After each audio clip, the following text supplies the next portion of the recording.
बागेश्वर धाम तो बहुत बड़ी शख्सियत है। प्रदीप अग्रवाल से 3 बार चुनाव हारे हैं, तो उनका वजूद बागेश्वर धाम से टकराने का नहीं है और प्रदीप अग्रवाल से टकरा दे यही उनके लिए पर्याप्त है।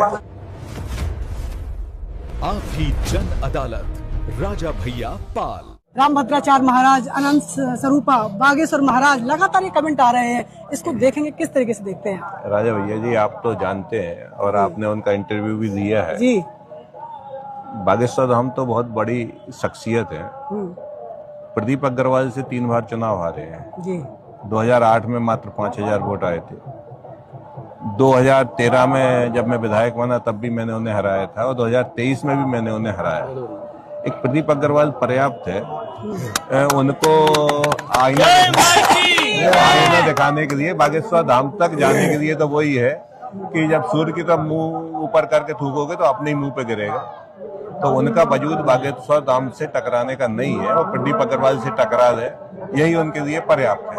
तो ये चट्टानों से टकरा क्यों रहे हैं, क्या वजह मानते हैं? मैंने आपको बताया ना कि जब हमें झूठी अपनी पॉपुलैरिटी, अपनी प्रसिद्धि चाहिए होती है तो हम बड़े आदमी के घर पे पत्थर मारते हैं कि छोटे आदमी के घर पे पत्थर मारने से क्या मिलेगा। बड़े आदमी के पत्थर टीवी पे आएंगे, लोग चर्चा करेंगे। मैं तो आपके माध्यम से आपसे भी ये कहना चाहता हूँ कि कहीं ना कहीं उनकी पॉपुलैरिटी में, उनके उठाने में पत्रकारिता का भी हाथ होता है। इन प्रकार के लोगों का तो सामाजिक बहिष्कार होना चाहिए।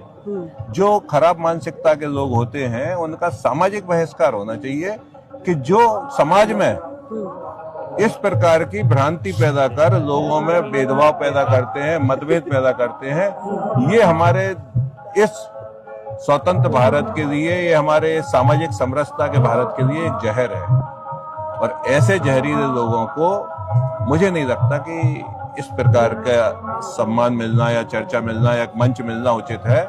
इस प्रकार के लोगों का तो सामाजिक बहिष्कार होना चाहिए। हमारे देश में पहले एक परंपरा थी।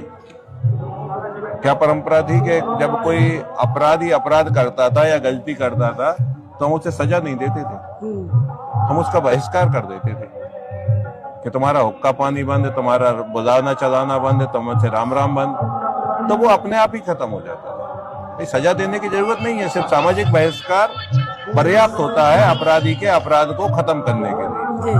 और ये हमारी पुरातन परंपरा है, लेकिन हमने उसको बंद कर दिया क्योंकि लोकतंत्र में हमारी प्रशासन की व्यवस्था है और हम गलतियों की सजा देते हैं, उनकी कोर्ट कचहरी होती है, तो ये अलग व्यवस्था है। लेकिन मैं तो चाहता हूँ, मैंने कभी आपने मेरे से उनके ऊपर टिप्पणी नहीं सुनी होगी। इतना सब कुछ होगा क्योंकि मैं टिप्पणी दे ही नहीं सकता।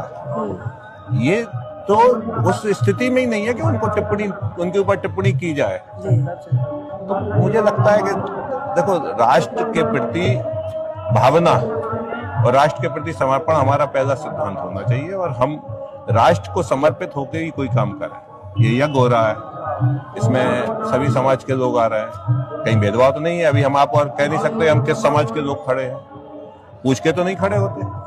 आप मूंगफली खरीदते हो, पूछते हो क्या किस समाज के हो, कि बाद में पहले भैया तुम कौन समाज के हो तब तुमसे मूंगफली खरीदे। ये सामाजिक समरसता हमारे देश की पहचान है और हम इसको आपस में बांटेंगे तो मुझे नहीं लगता कि ये देश जिंदा रह पाएगा। हमें सामाजिक समरसता सबसे पहले चाहिए। हम सब एक धरती की संतान है, इस धरती की संतान है। हम भेदभाव नहीं कर सकते, कौन ऊंचा है, कौन छोटा है, कौन बड़ा है, कौन पैसे वाला है, कौन गरीब है। सबको इस धरती पे जीने का अधिकार है, सबको समानता का अधिकार है।